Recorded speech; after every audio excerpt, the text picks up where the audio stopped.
So hey guys, come back to you for another video. Today we are continuing the top 5 of each lane as usual. We are basing this off this tier try. Just crop out the other lanes just so I can fit the lane in and the image can be big enough and you guys can see the appropriate lane.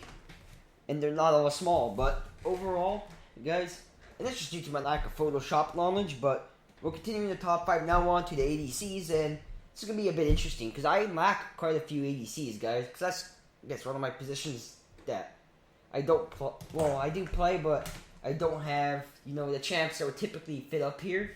So my tier list is going to be a bit weird, and you guys are going to wonder, okay, why certain picks? That's just because of that.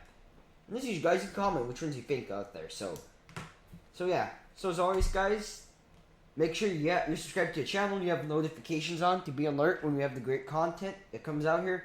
Now, let's get into the top 5, guys.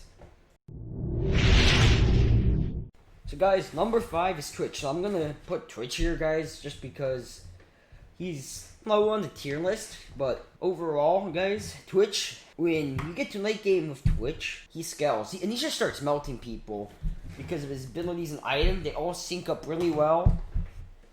And the items help him become a really strong DPS champion, guys. But overall, early game, he couldn't struggle quite a bit because of his abilities. So that's why I'm going to put him here, guys. But overall, late game, he scales well. And then, if he was in the jungle, I would put him up a bit higher. But you guys might see him again, make a quick appearance again next series. But overall, guys, I'm going to put him here just because how he starts early game and how he goes late game. But now, on to number 5. To number 4, guys. What am I even saying? On to number 4. Now, number 4, Caixa. So I'm going to put her here at the number 4 spot, guys, because of her flexibility to build AP or AD. Sometimes your team, you notice your team goes all AP or AD, and you're like, you know, why did the enemy team, and they could have a tank, and you build, you're like, maybe I'm going to build go to AP or AD just because, maybe to provide more damage and make the tank have to build differently. So your flexibility can be really good. If your team needs AD, as I said, as a damage source, you build AD. And if your team goes AP, you go AP. And this is all based off of my opinion, guys, of playing Caixa a little bit. AD Caixa is a bit more consistent from what I noticed because of her DPS and her items like Rune Lands, I forgot, Man Immune, IE. Her items can scale a bit more with Rune Lands and they can be a bit more consistent with Wave Clear and you have the Q. But if you build AP, you can have all 3 evolved items. And that's from what I noticed. So I also noticed, guys, that 49.7% of you aren't subscribed to the channel. You need to make sure you're subscribed to the channel, guys. And you have notifications turned on to be alert when the great content comes out to the channel. So yeah, guys. Now on to number 3. So guys, now on to number 3. We're halfway there on the list. And I'm going to put Ashe here, guys, just because of her kit. And it can be a very good kit. Yeah, it's pretty basic, but in my opinion, it's pretty good. Yeah, you have her E, which is a good map to give you vision. Maybe it's like you're going to E Baron when your team's creeping up to it, or your team's creeping up to Dragon, and you're not close. And they can see how close it is if they need to engage, or they can go in for a potential steal. And then her W and her with her auto attack and her Q can be used to slow, guys, because of her passive. Also, her kit is one of the ADCs. It's an easy one, but I also believe it can be good to help out beginners to learn how to kite as an ADC and get some of the basics down of ADC. And she's also a utility, as I said, because of her R, and her passive with her auto QW and her E. And she can be very good. And you can help slow your team if your team needs to get away from a fight. It can be good, or if your team wants to make sure they don't get away, it can be also really good. Or it can be used just to go in with your R. And if you get built as Ashe, she can deal a lot of damage. And as I like to say, she can become a machine gun with the damage. Once you have like the proper items, she does a lot of damage. Guys, I've witnessed it a lot of times with Ashe. Walk into a team fight with Rune Lands and you Q and auto, you're going to start melting the team. So now we're going on to number 3. And we're halfway there, guys. So number 2, guys, Caitlyn. So I'm going to put her up here because of her early game. Her early game, I'd like to say, is really strong. I'm not good at Caitlyn, but I've seen some good Caitlyn's. I've supported some good Caitlyn's, and I've been on the receiving end of some good Caitlyn's. And she has a really good early game. And her early game, guys, has a lot of poke in her Q. And I guess her E could poke a bit. And then her W could be really good if you're unlucky and you step in to it. She has a headshot crit. So as Caitlyn, you build crit.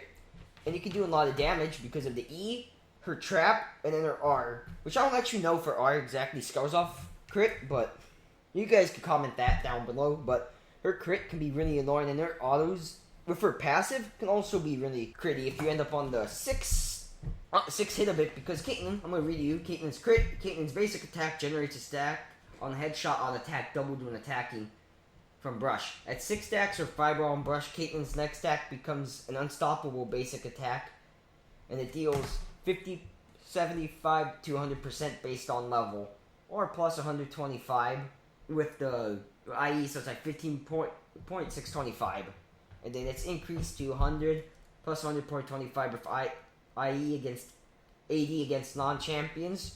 So her crit can be really good, guys.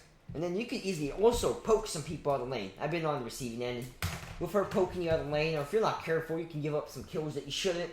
And she can easily help snowball the game for the team. So her passive late game gets really menacing because you just start autoing champs in team fights and you start picking them off, where you start autoing the tank to build up to the crit, and then you unload the crit on one of their squishies, and it's really annoying. She will shred you, or she will shred the enemy team. I've been on the receiving end and the giving end of it. So if you're fed, she's really good. And we're going on to number 1, guys. We're going to the end. Let's see who it is. So now we're here at number 1, guys. And number 1 is Miss Fortune. So I'm going to put her here because she's a great all-around ADC. She's pretty balanced. She can deal damage consistently, has a bit of movement, and has a bit of AoE. And I mean by a bit, I mean a lot. Because with her R, you're going to see she's really good. The main reason is just because her R can fleet team fights, guys. Her R, what I noticed, it can be really good. It can deal all the massive damage. If somebody's unlucky to get caught at the point of it, and they can't interrupt you, because your R is not, they can interrupt your R. But if somebody doesn't have something to interrupt it, like stun you or just CC you, they're not going to have a good time if they don't have flash, or they don't move out to the side of it. Earlier in February, I had a steal a Baron, and then ended up coming out of a double kill with Miss Fortune from it. I'm going to link it down in the description and the comments, just so you guys could see it. It's an old one back when I was contemplating coming back into YouTube. You can also flip team fights, or you could help your team secure a bunch of kills with your R. And also as Miss Fortune, you could build lethality with Dark Harvest, which I know is no weaker this current season from what I've seen and what I've looked at, various things. It's a different build, but you can go in lethality with Miss Fortune up here with Dark Harvest.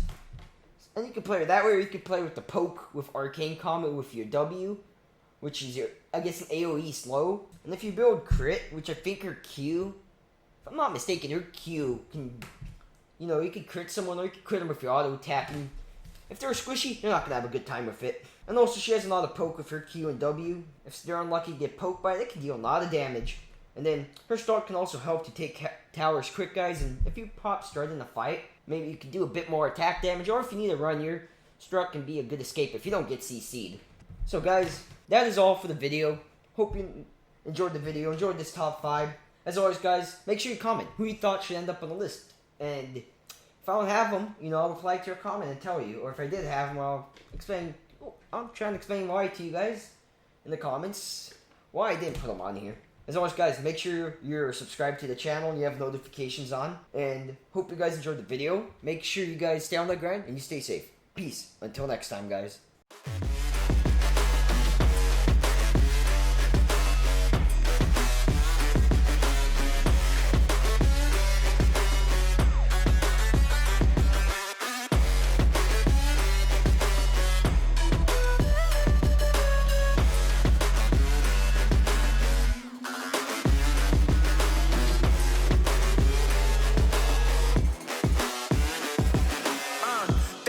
That the brothers on the rise now. Woo!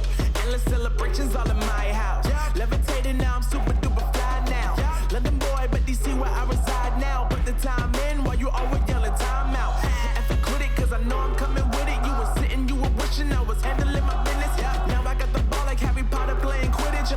so humongous, you would think that heaven's in there. Oh man, I'm all